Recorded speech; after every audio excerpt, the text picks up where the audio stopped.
Yo, how's it going, guys? Welcome back to another book review. In today's episode, we've got Sirius by Olaf Stapledon. This is actually the first Olaf Stapledon novel I've read, even though I've got Last and First Men on my shelf and also Star Maker, so some of his more popular novels for sure. But Sirius was the first one I decided to read, mostly because there's a dog on the cover, and I quite enjoyed the idea of a dog with superhuman, or not superhuman, I guess human intelligence. Uh, yeah, it's a weird one for SF Masterworks because it's like a reflectory cover, which they don't usually have. They only have on a few books. But anyway, let's get into the blurb. Sirius is Thomas Trelone's great experiment, a dog with the intelligence of a human being. Sirius is a remarkable creature. His inquiring mind ranges across the spectrum of human knowledge and experience. But Sirius isn't human, and he is tortured by conflicts that cannot be resolved. Probably the finest novel with a non-human protagonist ever written, Sirius is a moving and powerful study of alien intelligence and sensibility. So I think that last sentence is actually from SF Masterworks themselves. I don't think Olaf Stapledon would have wrote that. Well, I don't think he wrote this blurb specifically anyway. But anyway, yeah. Sirius by Olaf Stapledon. I actually really enjoyed this book. What it is about is it's about a dog that's been given human intelligence pretty much. It's because his owner is a scientist and he's been experimenting on dogs to give them higher intelligence, and he's been quite successful. He's developed super sheepdogs which do the work of a sheepdog, but they actually have superior intelligence to the point where they don't need assistance from the farmer, and they can actually do a lot more with the sheep themselves. They can even open doors and stuff like that. So they are quite intelligent. But Sirius is even more than that. He has a mind of a human, just about. He doesn't live the same lifespan that a dog does. He lives a lifespan more closer to a human, where he develops a lot slower in age. And in this book, Sirius is created about the same time as Thomas's last daughter, Plaxy, is born. So Sirius and Plaxy actually grow up together, hand in hand, and they develop a very strong bond. And the reason I bring that up is because Plaxy is a very big part of this book, and her relationship with Sirius is very much developed in the book. What I enjoyed about this book, and something I was worried about when I first picked it up, was where Olaf Stapledon would actually take this book, because it's a very simple concept of a dog with human intelligence, and I was worried that it would make the book a bit too childish, where he would maybe just do something funny like, oh no, the dog gets kidnapped, what's he gonna do now, he has to make his way home. Or, you know, maybe the dog starts he becomes very popular in town and everyone loves him. He just talks to everyone like he's a normal human being and no one cares. But no, Olaf Stapledon actually takes the book very seriously and develops the character of Sirius from a loneliness perspective. Because think about it, if you have a dog who can speak like a human, who has the intelligence of a human, you probably don't want everyone finding out about it, because then people would try and steal him, or maybe even the government would try and take him over, and he definitely would not be able to lead a normal life because people would be so wary of a dog that speaks like a human, right? So I really enjoyed that about the book. The book centers around Sirius and pretty much leads us through Sirius's life, from him being a tiny pup to him being a grown adult as a dog. And it's a very good development. Sirius actually goes through a lot, especially in how his mind develops, where initially he's not understanding human behavior, and you can see his animal brain taking over to a very bad extent, sometimes to a very dangerous extent, but I don't want to spoil anything that happens in the book, but it is very interesting. To later on, where he actually gets a lot of responsibility put on him, and he actually starts doing human work, but trying to keep a secret from humans at the same time. So yeah, I really enjoyed the book. Not to be that kind of guy, but it was the first book that I've ever actually cried at. The ending really made me cry. Just a little bit. I wasn't like totally bawling my eyes out, but I did cry at this book, I'm not gonna lie. It was the first book I've cried at, and I think it's fully justified because Sirius is set up as such a great character, and then the ending is just so heartbreaking, without spoiling anything that happens, because it does get very interesting towards the end, I'd say. The whole book is interesting. I never thought it would go the way it did. and I was very, very pleasantly surprised. So I literally cannot wait to read the other Olaf Stapledon books. Who knows, maybe they're completely different from this one, but his other ones won the Hugo Awards and the Nebula Awards, so they must be good at something, right? But yeah, anyway, now let's get into why you should read this book, although I've pretty much just done that already. It's a great story about Sirius. His development is amazing. How he interacts with other characters is very good. He interacts with Thomas, who's his creator in a way, quite a lot as like a dad-son bond. But Thomas is very interesting in that he obviously cares a lot about the experiment because he created Sirius. He wants to see how far he can take Sirius and even maybe create dogs that are more superior to him. But at the same time, he has a very strong bond with Sirius, and they go on walks together where they have really long talks, and he teaches Sirius so much about the world. And it's just, it's a very strange bond where Sirius just keeps asking him for help to, like, you know, why did you only create me? Why is there no other dogs like me? And Thomas doesn't really have a good answer to it. Well, his answer is that he tried and it just didn't work out. But he, a lot of the time, doesn't understand how Sirius feels, and that bond between them is very interesting when you start reading the book. So that's probably the biggest part that I'd recommend. His bond with Plaxy is also quite great. Plaxy treats him horribly throughout quite a bit of the book, while also treating him nicely at the same time. So it's strange. I don't want to spoil any more of it. But yeah, you should definitely read it because I really enjoyed the book. I gave it 5 out of 5 for obvious reason. Especially having a dog, it made me feel even more strongly within the book. So yeah, definitely give it a shot. But now we're going to get into the spoiler part where I speak about some of the aspects of the book I really enjoyed, but obviously where I'm going to put spoilers. So if you've not read the book, go read the book first and then come back to this part. Or if you just want the spoilers of stuff that I really enjoyed and stuff I want to talk about, then feel free to keep listening. But there will be a lot of spoilers here. Alrighty, so the first thing, as I usually do, is I'll give my favorite chapter, and it was really hard to pick a favorite chapter in this book because the book is so great in all ways. Like, every chapter looks through a different part of Sirius's life, and that's why I think it was actually really, really difficult for me to pick a favorite chapter. So my favorite chapter is chapter 10. I had to search up because I have notes on my screen, but I forgot to type up the chapter number. So it's chapter 10, which is the chapter where Sirius goes to London and he stays with a reverend in a church just to help him develop a bit more about religion, see how he feels about religion, because he really wanted to go and find out more about religion. So he begged Thomas to do it, and Thomas actually let him stay over at Reverend Davies for, I think it was 1 or 2 weeks, maybe it was longer than that.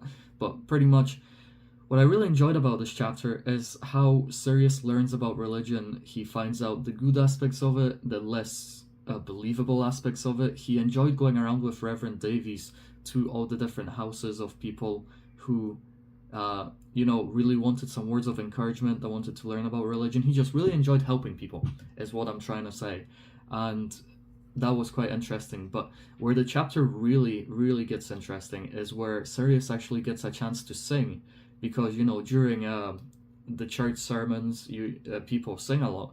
So Sirius actually would usually stand, because dogs weren't allowed into the church, so he would stand behind the front door and he would just start belting out the hymns as the people were singing them. But one time Reverend Davies let Sirius just write his own sermon, in a way, just create his own, and he did so. And Reverend Davies was so impressed by how much feeling there was in the hymn that Sirius created, and he said, you know what, why don't you perform this in front of other people, like in the actual sermon? So what they did was they went to the church, and then Sirius stood behind the door and he just sang out the whole hymn while the whole crowd listened and was so impressed by it. They didn't know who was singing. So then the next time Sirius sang again, but then he got revealed to the crowd. He sang in front of them, and people just could not believe it. They thought it was a joke, and I thought that was just really sweet how Sirius actually got a chance to sing in front of people, because so much of the book is centered around how Sirius wants a bond with other people. He wants to be like a normal human person, but he obviously can't reveal to people that he can speak. So this was like one of those points where he actually had a chance to speak to people.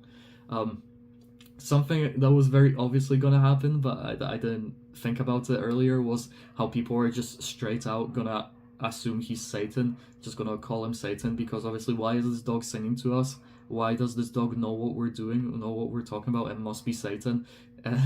Because it wasn't a church, it's like Satan infiltrated the church, which was a bit sad because, Sirius just wanted to sing them a hymn. He wanted to be one of them, and then they're just calling him Satan, right? But interesting that the church was filled for the next Sunday because everyone wanted to see the singing dog. So I thought that was quite cool. And it was also a good chapter because at the very end it's revealed that Reverend Davies dies during the Second World War and he's crushed in the church or something along those lines. And I thought that was very heartbreaking because we just had a chapter which was filled with hope and joy, right? Of Sirius actually going out and getting a chance to show off his skill, getting a chance to be human. And in his hymn was so passionate, so much about his struggle and about the hope that he's got. And then it just ends the chapter with saying that Reverend Davies is gonna die during the war. And I was like, that is such a like eye opener.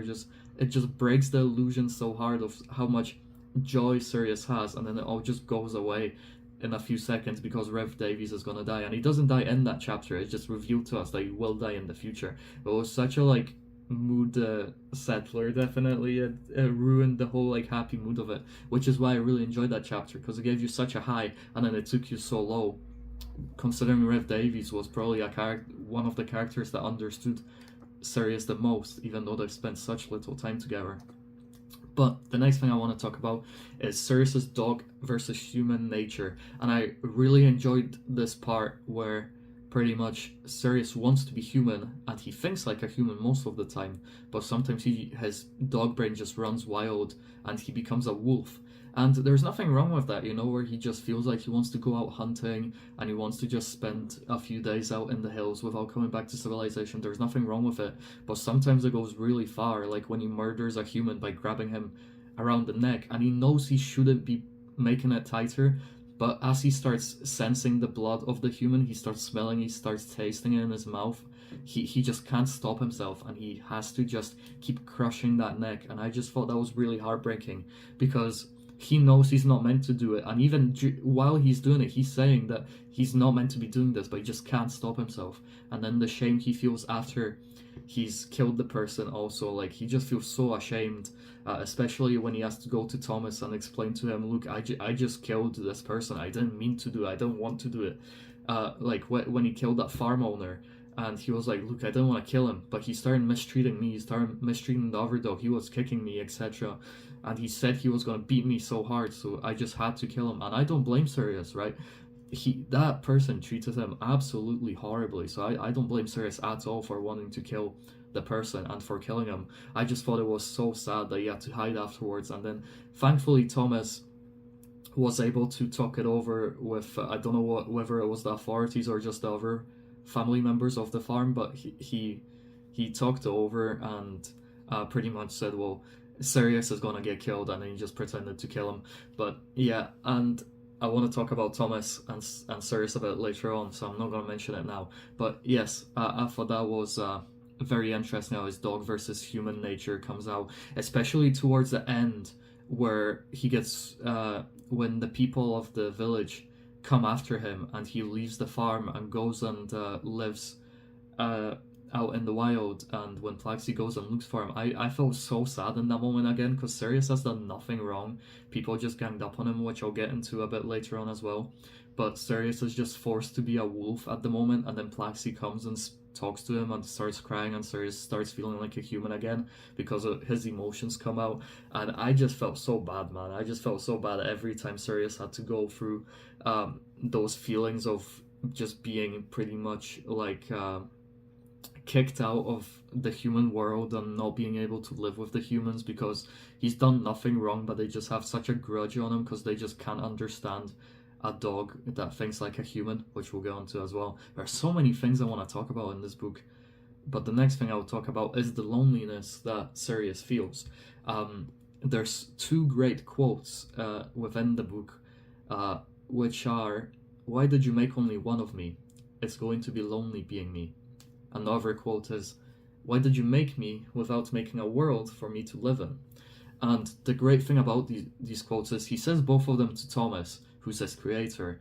And pretty much Thomas tried to create more dogs like Sirius. I think there was 4 in total, but 3 of them died very early in infancy. But it just highlights how lonely Sirius is, because yeah, sure, he has Plaxy, who's pretty much the same age as him, but she's a human. She's got her own things to do, you know. She goes away to border school and he's left at home by himself. He wants to read, which he finds so much struggle with. He wants to write, which he finds so much struggle with because he doesn't have hands. Thankfully, he gets a mitten created for him so he can write, but even then it makes life so difficult.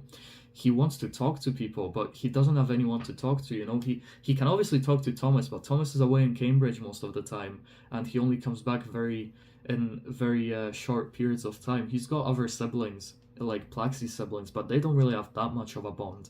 He's got a bond with Plaxy, but as we find out in the book, Plaxy, like I'm saying, has a lot of stuff on her own mind. Like, you know, she can't just listen to Sirius all the time, you know. She's got her own worries, she's got her own things she's interested in, especially later on it becomes like romance that she's interested in, and Sirius is more into science. And because, you know, she learns so much in school, but he learns so little just being stuck on a farm, and he wants to develop so many skills, but he doesn't get the chance. And he goes to town to deliver mail, but even then he gets mistreated, or, you know, he can't reveal to people that he can speak. So think of how lonely that would be if you could never speak to someone again except for, let's say, 1 day a week. Think of how lonely your life would be. And then over that, think of how lonely your life would be if you never had anything to do with other people. You couldn't go with someone to town, you couldn't sit for a drink with them, you couldn't play video games with anyone else. Like, you're literally just stuck on your own. And not only that, but obviously there's other dogs, but as much as Sirius understands he's the same species as the other dogs are so inferior to him. They can't speak, they can't even think the way he does. So imagine if you just couldn't speak to any other human being because A, the other human beings couldn't speak, and B, the other human beings didn't even acknowledge that you can speak, that you have interest and that you want to speak to them. They just don't have the brain capacity for that. Imagine how lonely the world would be. And I think that's the biggest theme in the book, is the loneliness of Sirius, because he is one of a kind. No one's the same as him. He is the only dog with such a high intelligence, and it makes it so lonely for him. And he realizes that throughout different points in his life, especially whenever things go wrong, like for example when he kills someone, or when humans tell him to pretty much leave and never come back. You know, that's when he goes like, I'm not made for this world, I shouldn't be with humans. And it really pulls on your heartstrings, because you're like, no, Sirius, I want you to do well, I want you to have a good life, you're such a good dog. But obviously he just feels so heartbroken, and he just feels so defeated, and there's nothing he can do. So I really enjoyed the way that Olaf Stapledon took this book and making Sirius the only dog of such high intelligence, because he easily could have said, oh yeah, she gave birth to 4 dogs, only 1 died, so there was 3 of such high intelligence, and then maybe he'd make them grovel, or make them have different interests, or make them try and fight all the time, or try and betray each other. But no, he took it in such a mature way, only creating 1 of Sirius. And I think that was a great idea, because seeing the loneliness he experiences throughout the whole book, even though he has Plaxy for quite a lot of it, is very heartbreaking. And then when he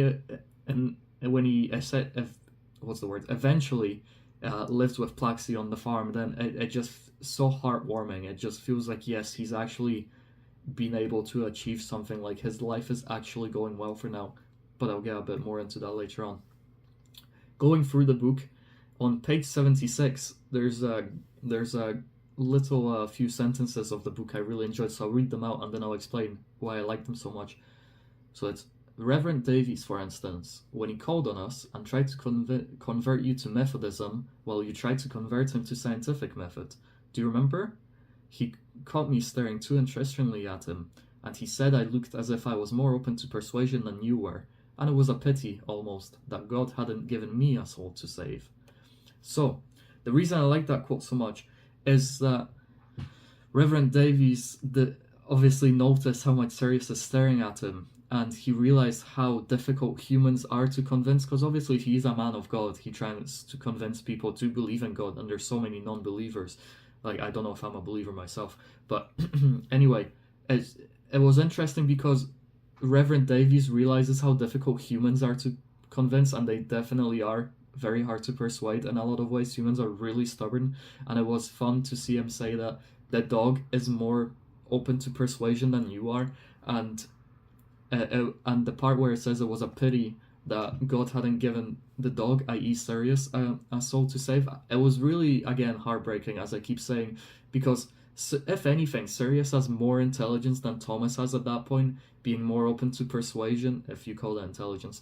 And it was just really a big shame that Sirius has so much human character, in that he can have so many interesting debates with people. He can have so many intellectual conversations, but because he's a dog, he doesn't get to have any of that. And because he's a dog, he's apparently seen as lesser, to the point where he doesn't have a soul, apparently, to be saved by God, because he's just a mere dog and he's not worthy of a soul, maybe because he's literally just a dog that will just do whatever the human wants him to.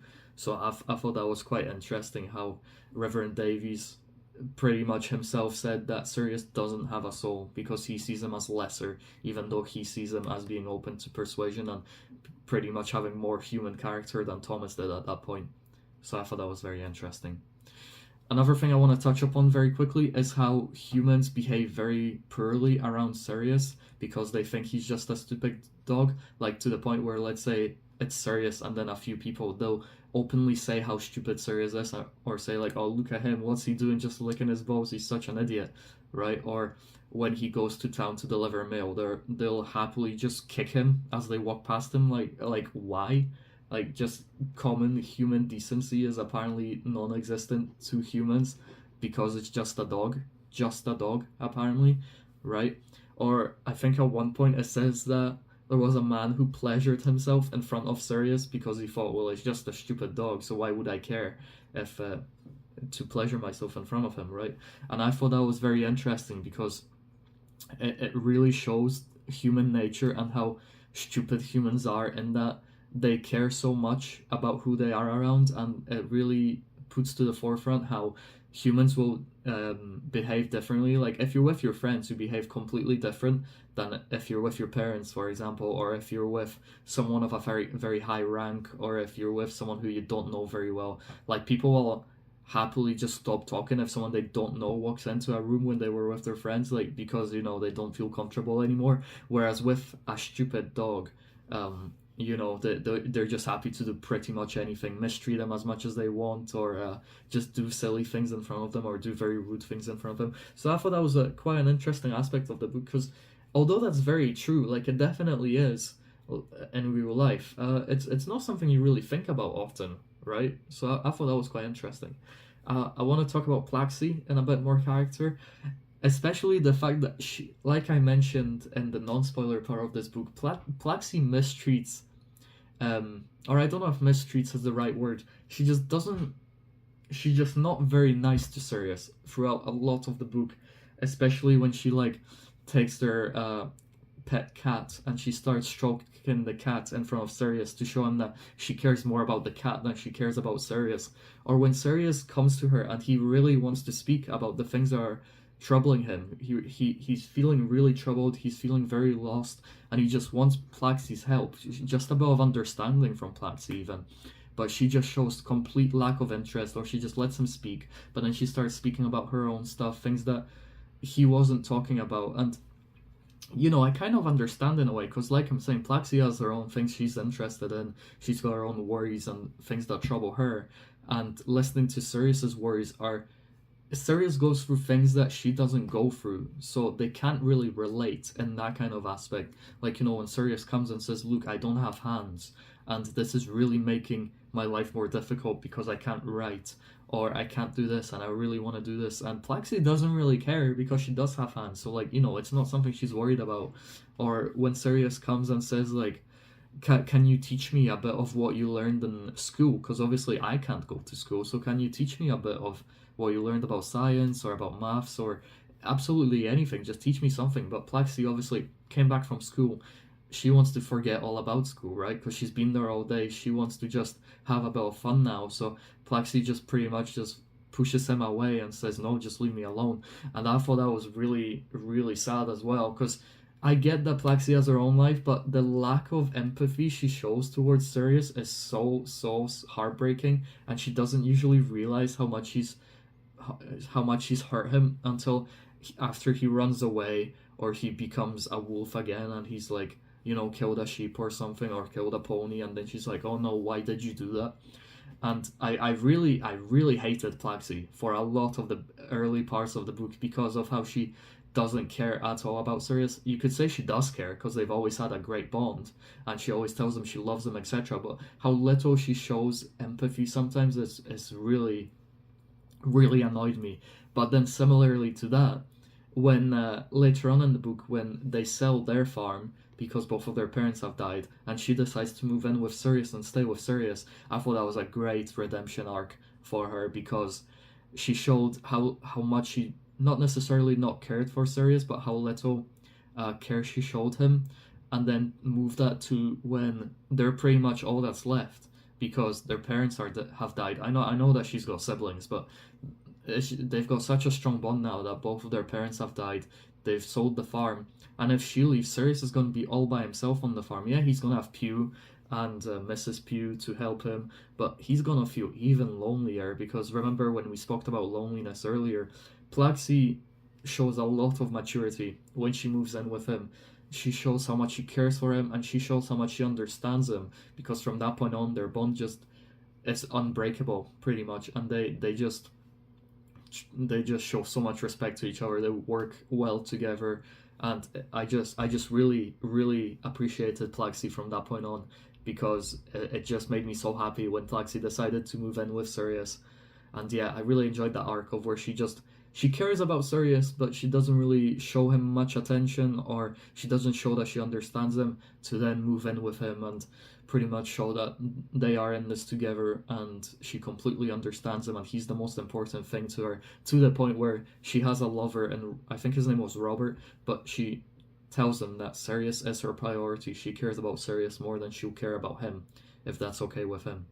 And yeah, I really enjoyed that.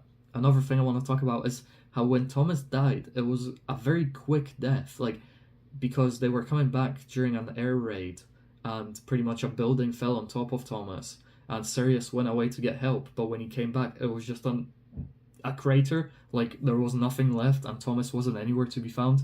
So obviously Thomas got blown away, right? Let's just say it straight up.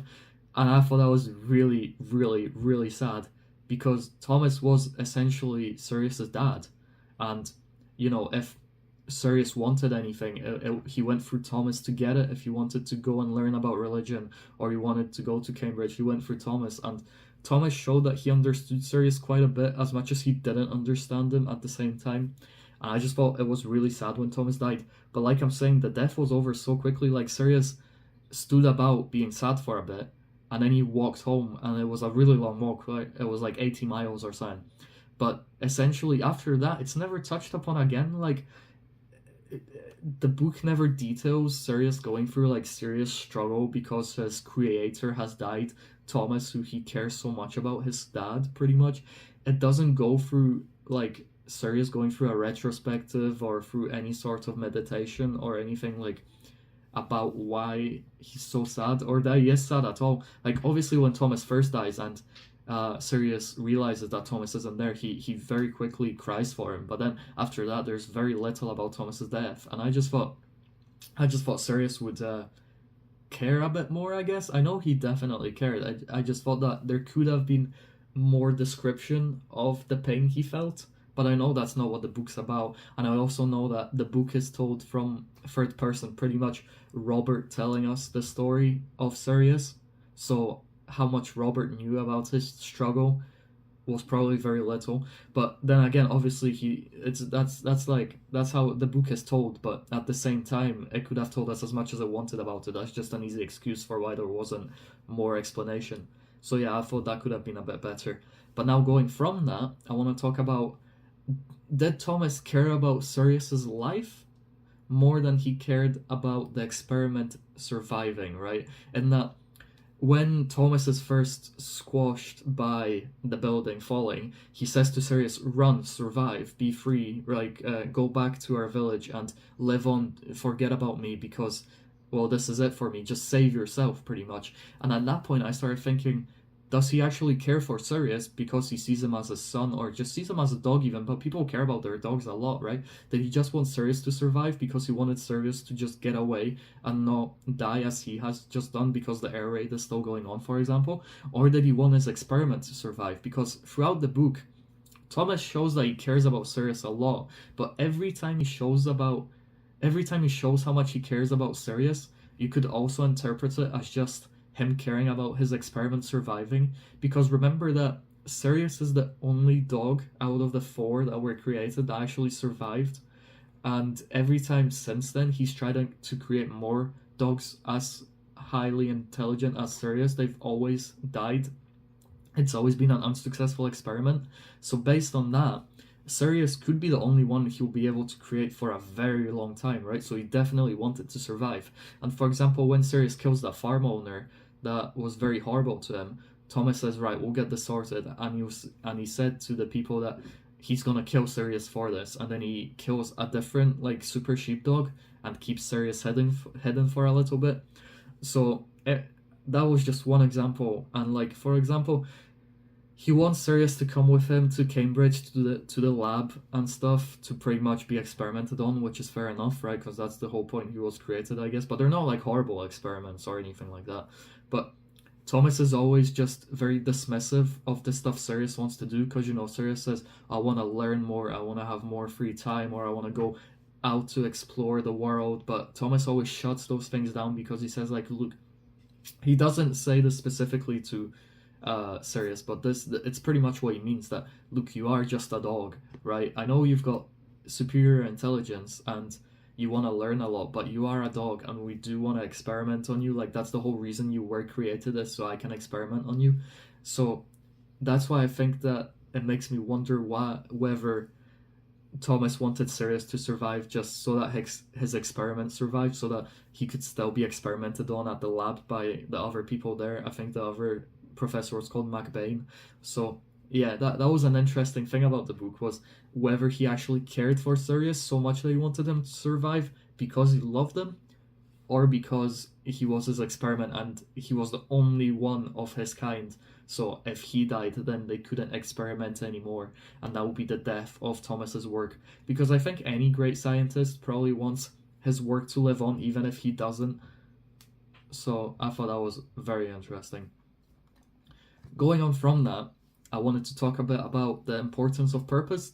I've noticed this is a topic that has been discussed before in my book reviews. Two different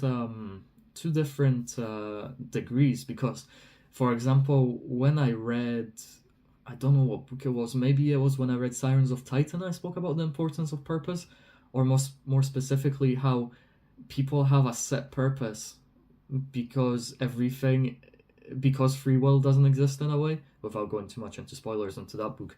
But in this one, I wanted to discuss the importance of purpose, because, like I said, Sirius did not cry too much after Thomas died, and there's a quote from the book where it says, strangely, on this occasion, it was the thought not of Thomas, but of a sheep unshepherded, that turned his attention from these gloomy meditations.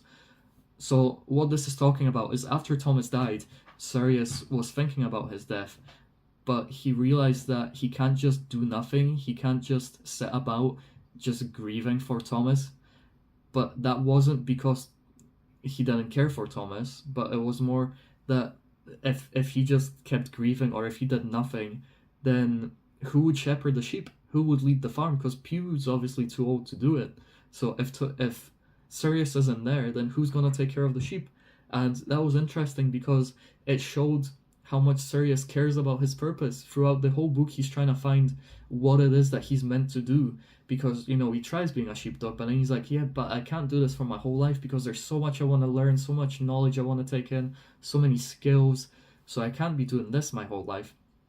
And then he goes to Cambridge, and then he decides, well, I can't just be a lab experiment my whole life. Even if it goes to, like, teaching or learning about myself in that degree, or developing more super sheepdogs than myself, more superior ones. Like, that's not what I want to do my whole life. I'm not really helping anyone.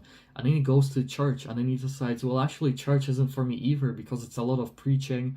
And as much as a lot of it does sound right, it's not as much about helping people as he would want it to be, or it's a different form of helping people. So what I liked about that quote was that it showed that eventually he does actually realize what his purpose is.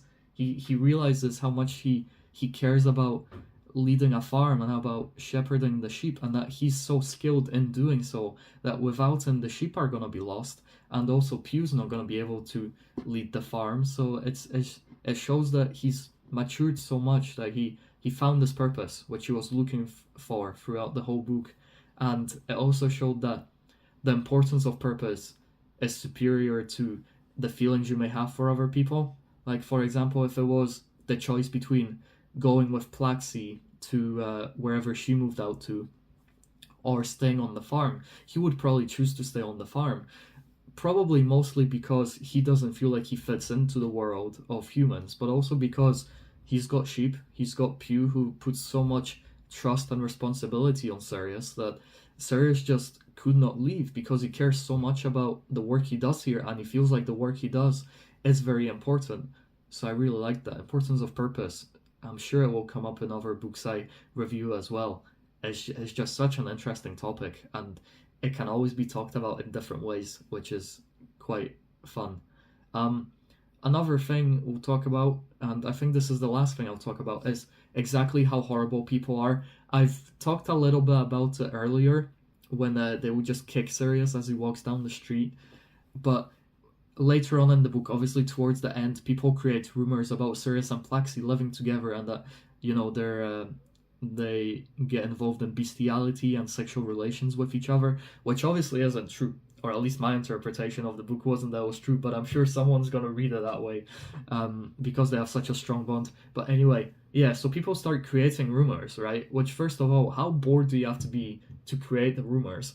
Second of all, you're such an idiot if you believe rumors without ever seeing them yourself, right? If you don't see something in action, you should not believe it, or at least you should criticize or scrutinize it very strongly, right? But the fact that Sirius was accused of being Satan by others totally makes sense, especially back in the day. Like, it's not 100 years ago in 1944, but it's strongly 80 years ago now. Wow, right? So I can totally see people saying, oh yeah, Sirius is Satan, he's taken over the farm, he used this dark magic to convince Pew to hand over the farm, he's got a strong control over Plaxy, who's he's using for his own sexual gains, right? Like, sure, okay. But yeah, I thought that was, it made total sense. I just thought that, think of how horrible the humans have to be. And, I mean, to be honest, I don't blame them to some extent, like, because if you think about it, think of the dogs we've got in the world. Imagine now you heard that your neighbor's dog has taken over the house, does all the vacuuming, goes out to the shops to get everything for them, and is always there with the people, so, and always looks at you funky, like, when you're talking to his humans, so you'd be very concerned as well. So I don't even blame them for thinking that something's wrong with the dog, because they don't have the same knowledge as we've got, which raises a perspective issue, right? I guess I'll include this in this section as well, but it raises the issue of, yeah, we know about Sirius because we've been, we've grown up with him pretty much. We've been through his whole life with him. Same with Plaxy, so we know that he's not the devil. We just know that he's been created with superior intelligence by the scientists, but that's not something that the humans know, or everyone doesn't know. Like, Pew knows about it obviously at this point, but no one else does. And so it creates a perspective thing where, just because we see things one way doesn't mean other people see it the same way. And just because I'm angry at all of those people for mistreating Sirius, I can totally understand why they thought he was Satan, because they've been given limited information themselves. And even then, if you now told them, oh well, it was because the scientist Thomas created this dog, and go to Birmingham, or not Birmingham, go to Cambridge, see for yourself that they have other superhuman sheepdogs, and they're of similar thing. I wouldn't believe that at first either. Like, all right, so now that he's taken over the farm, now that he's got this hold of Plaxy, now you've created this excuse that he was actually like this the whole time. Like, I would be very skeptical myself, so I understand where the humans are coming from. But some of them are really horrible. Like when Plaxy leaves Sirius and they hire another farm girl to help because Plaxy's no longer there.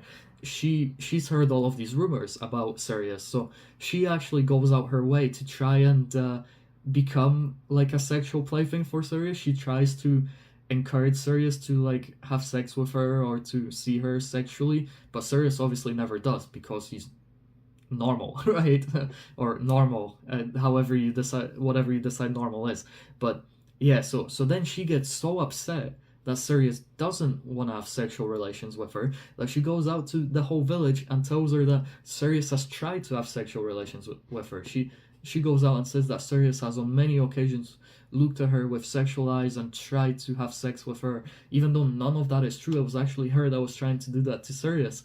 And I just thought that, wow, how lowly of a being do you have to be to care that much about, like, how like selfish and self-centered do you have to be to think I am the main character and this dog doesn't want to have sex with me, shocker, so I'm gonna tell everyone that, oh, this dog tried to have sex with me. Like, grow up. It was just so strange, but it just shows you how horrible people can be. And that's the thing, when I read that, I didn't even think to myself, oh, this is so unbelievable, like humans wouldn't act like that. No, humans definitely would. I have absolutely zero doubt that is exactly what humans would be like.